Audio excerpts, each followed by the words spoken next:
I don't know what this deep state is that is funding me. People ask me that, Azadi ka slogan students laga rahe the, unko bola that don't do it. I think the volunteers said, and then it was said from the stage, कि आप मत लगाइए. और फिर लोगों ने और जोर से लगाया. This poster is showing Modi ji as a woman, and that is the way it's deriding it. What do you think this means? And then that person will explain कि देखो औरत है मोदी, बात समझ नहीं रहा है, मानता नहीं है, 56 इंच का सीना बोलता है पर औरत की तरह डरपोक है. And then a class would go on about misogyny. We have the right to exist in a nation where the BJP is not in power and Dharmendra Pradhan is not the education minister, and there is nothing anti-national about it. There is nothing more nationalistic than saying paper leaks se azadi, corruption se azadi. If we try and extend the struggle further, people do see it. পড়ুয়া আন্দোলনে উত্তাল যন্তর-মন্তর তাকে চিনিয়েছিল। অনশনে ক্লান্ত অথচ দৃঢ় চোয়ালের মুখ। ঝাড়খণ্ডে পড়ুয়া আন্দোলনের পাশে দাঁড়াতে গিয়ে সেই মুখেই লেগেছিল কালি। জেএনইউ এর গবেষক পড়ুয়া দমেননি। নিজের রাজনীতির সমর্থন জোটাতে দেশচষতে বেরিয়ে পড়েছেন। সিপিআইএমএল লিবারেশনের ছাত্র সংগঠন আইসার জাতীয় সভাপতি কলকাতার মঞ্চ থেকে রবীন্দ্রনাথকে উদ্ধৃত করে ভয়কে জয় করার বার্তা দিয়েছেন। বলেছেন, বাংলার মাটিতে স্কুল জীবনের ৩ বছর তাকে দক্ষিণপন্থা থেকে দূরে থাকতে শিখিয়েছে। তার ঠাসা কর্মসূচির মাঝেই আনন্দবাজার.com-এর মুখোমুখি নেহা বোরা। Let's begin on a lighter note. So what is this deep state we are hearing about and that is supposedly funding you? So what is it? I don't know what this deep state is that is funding me, because all I know is that every supporter who's coming, every person who's extending solidarity, they are the people who are funding me. It's our comrades and my professors, writers like Arundhati ma'am, public intellectuals, they are funding me. So maybe they are the deep state, I don't know. More serious question.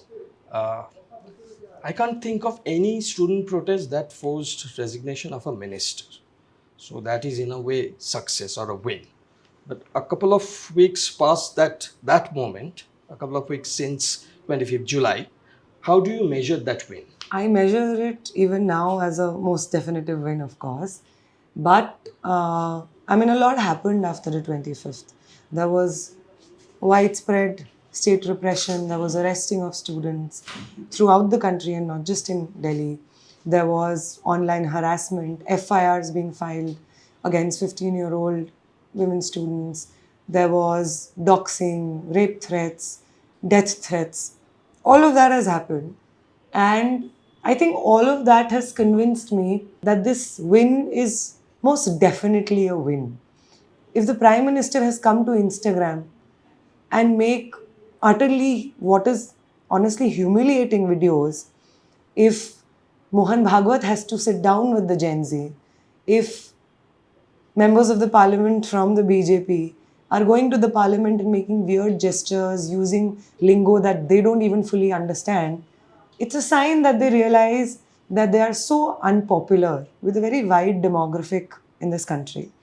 And they're just scurrying to, gain favor and failing miserably, because the more they do such things, the more reels and memes against them I find on Instagram. So, yeah. Reels, the memes, they are very much part of the Jantar Mantar protest. Is there a new form of protest language emerging?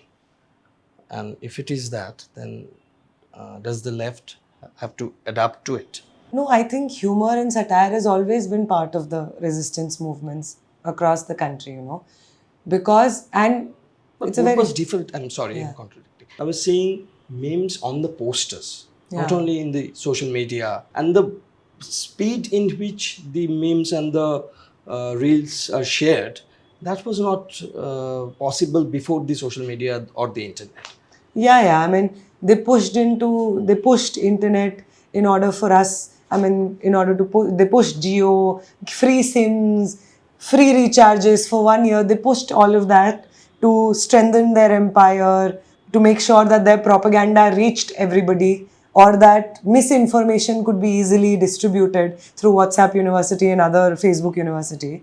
But it's so funny that this movement proved to be, an example of how their own machinery was used against them. And I would say that social media is here to stay. Just because it is not a physical space does not mean that the space of social media does not have a political potential.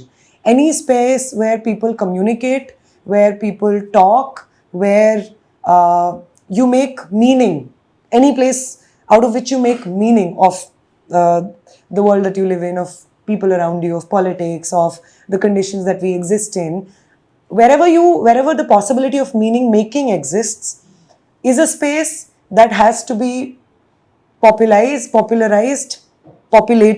by the left. And I think if in the movement young people were taking up 1-2 steps in the direction of memes and reels, I think the left was taking 10 steps in the step of reels, making memes, putting up posters that were cartoon posters, that were graphic, that were visual. In a very visual world, in a very graphic world, it would not make sense for us to print statistics on the chart paper alone. We have to compete with what they're seeing on a phone screen, with the kind of content that they're consuming, and in line with what the people are, consuming, having access to, or liking, appreciating, we have to translate. And it has happened over the period of time. You take on the language of the place that you work in and the people that you work around. You understand the stories, learn the metaphors, learn the body language, learn the culture, food, clothing of whatever space you inhabit. And the left has always done it, I think. I mean, it is said, no, that as a communist, you're supposed to be a seed. Wherever you're planted, you're supposed to grow into a tree. Like Mao said, like a fish in the water. Yeah. I But was what quoting about- Mao only. Yeah, but what about those misogynistic and in times like really politically insensitive memes that were sharing? So there are funny stories behind it, I would say.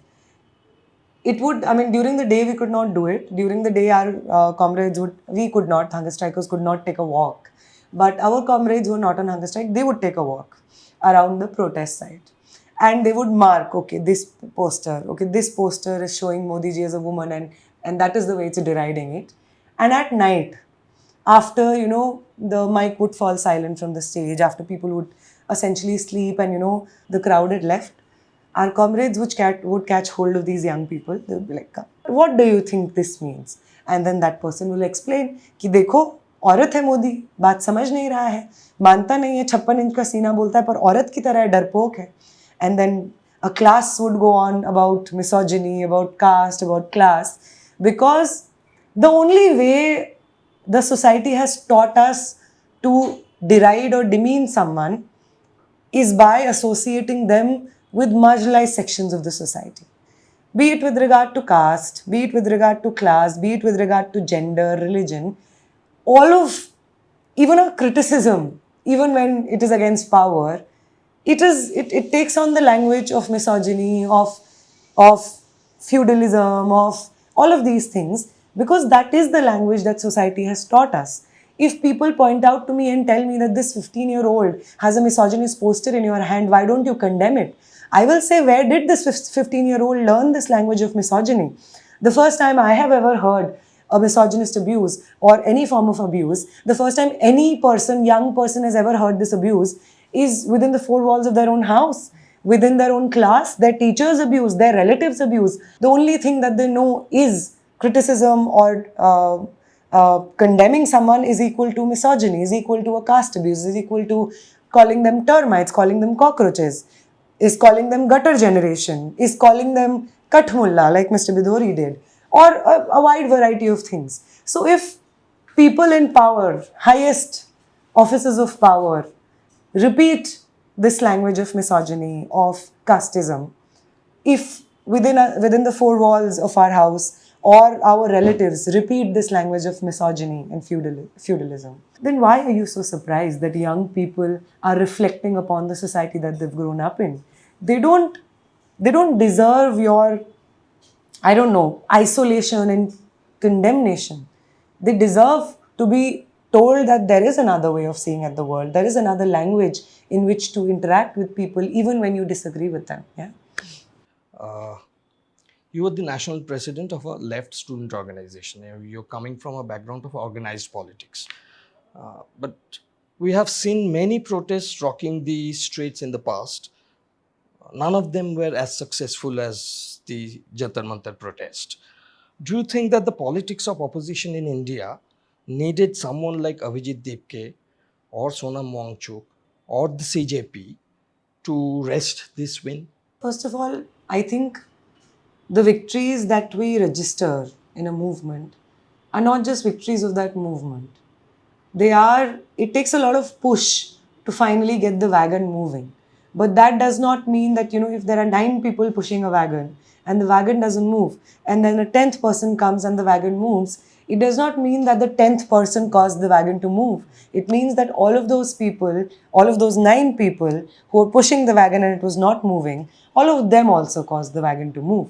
So, this resignation of Dharmendra Pradhan, this anger against paper leak and a crumbling education system, it was, of course, consolidated by a satirical entity like the CJP and by Abhijit Dipke and others.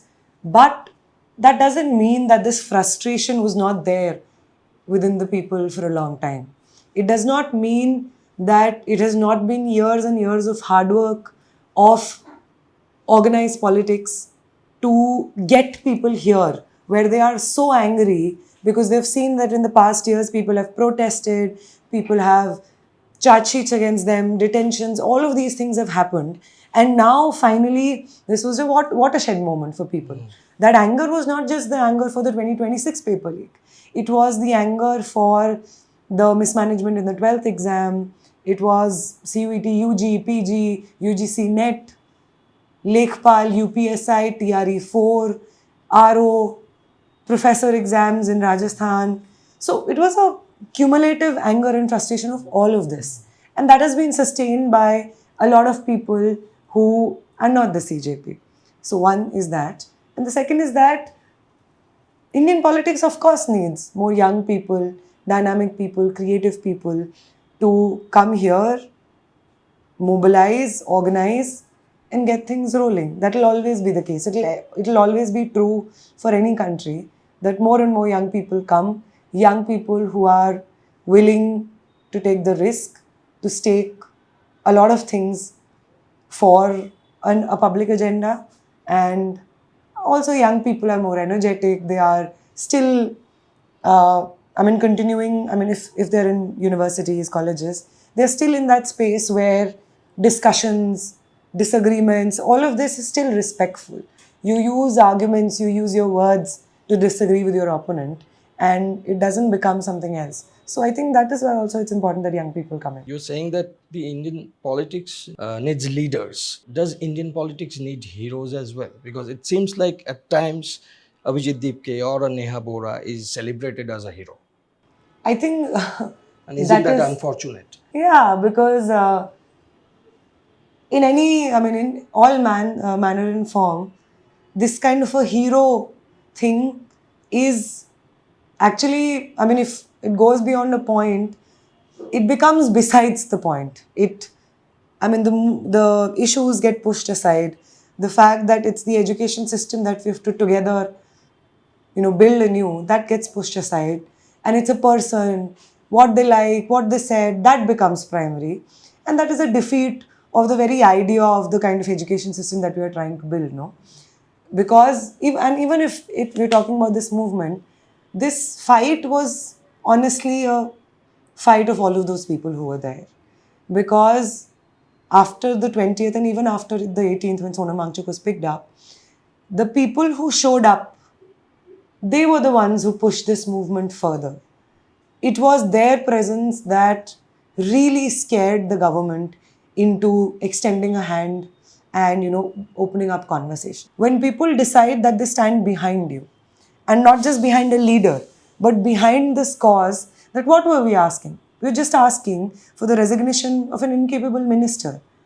And that was such a big thing to you that you thought firing with pellet guns was a better option. That you thought brutal lathi charge, harassment, assault of protesters was the way to go. So this thing that, we're not going to bear with this system anymore. We're not going to bear with what you do to us anymore. We're not going to bear with what with how you treat citizens, common citizens of this country anymore. It was all of that that caused the movement to actually succeed. And therefore, and I also understand that when people are hopeful, they are exhilarated, they want to, find few markers of that hope so that Certain hope is figures. concretized. Yeah. They look for symbols. We've always looked for symbols. The human society has always consolidated its histories, its sense of belonging, sense of community in the form of symbols. So it's not surprising that, we do it, that we try to put all of our hope and give it the form of a human being, and that human being could be all of these people who you name. That's fine, that you wish to seek inspiration or hope from people, but to recognize that they are people at the end of the day. And you don't have to defend their actions on end just because they are the people they are, or that just because they gave you hope at a certain point of time. It also does not mean that if you disagree with what they are doing right now in politics, otherwise, you forget reason. Because if you do that, then you become a mob, just like what the BJP and the RSS wants us to become. So I think it's all of these are dangers of the kind of culture we have of hero worship, making symbols out of common people. Common people are common people, and they can be anyone. Today it's a Abhijit Dipki or a Neha, but it can be anybody. These people that you're talking about, yesterday you also talked about the we the people. Have these people lost faith in organized politics, and that's why an event like CJP could happen? No, I don't think so. I think what happened at Jantar Mantar reassured all of us in organized politics that yes, that is the way to go. And if we try and extend the struggle further, people do see it. People can make out, even in a crowd which is 50,000, 60,000 strong, even in that crowd, even in today's time where social media is pushing individuals from established mainstream political parties, pushing them as leaders and them as saviors of the Gen Z, amongst this noise, people can recognize political maturity. People can recognize who will stand with them at personal costs and perhaps take the right course, even for the movement. I think I was reassured during the Jantar Mantar movement that people will stand by you if you stand by them. It's not people individuals who make the movement. It's the organization that makes the movement. Even if I was sitting on hunger strike, I could not have sat on hunger strike. It was raining so much during the hunger strike in Delhi. If 5-6 comrades were not standing on the bed where we were sleeping, and constantly for 5-6 hours there was a tent plastic sheet over us where water would accumulate and it would start dripping down.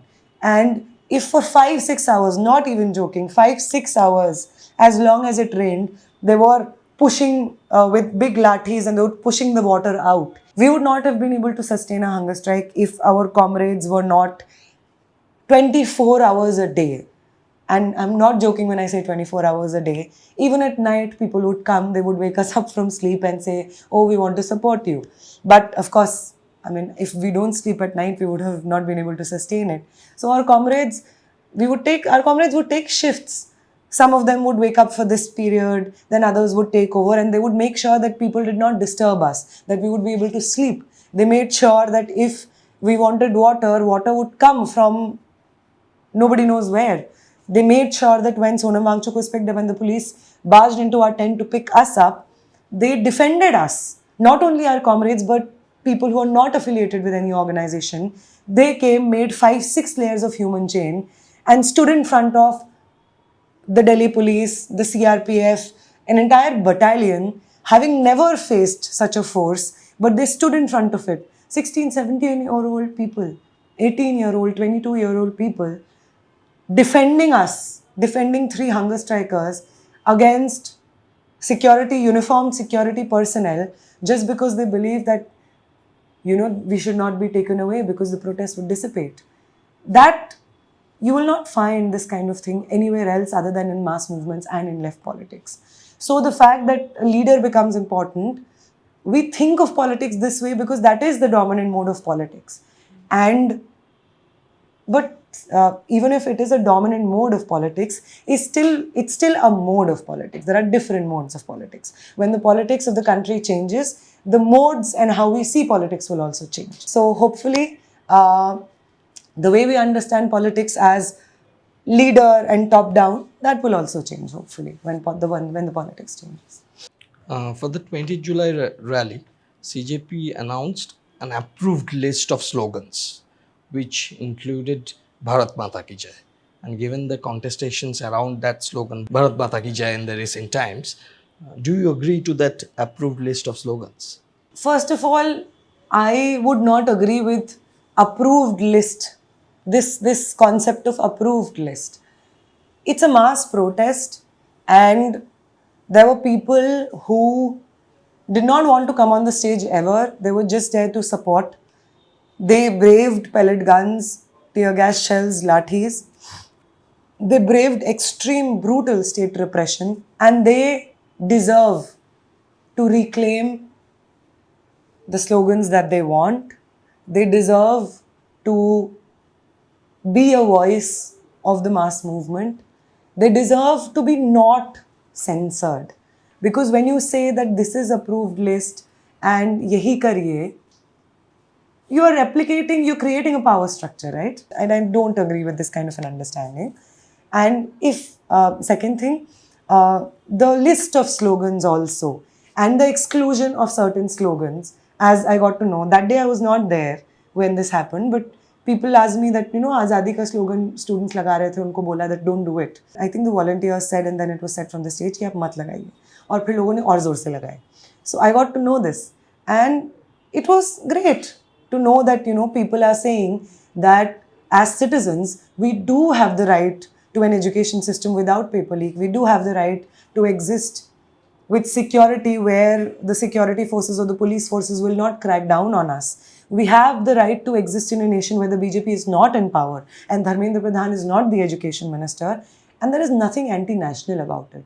If anything, this is the most nationalist a struggle can be, that you are trying to do away with the structures and the people's representatives who have been responsible for the institutional murder of the common people of this country, which have been responsible for the destruction of the future's lives of the young people of this country. There is nothing more nationalistic than saying paper leak se azadi, corruption se azadi, Bhajpa se azadi. So all of these things, just because somebody has a mic in their hand, does not mean that they get to decide what is legitimate political articulation and what is not.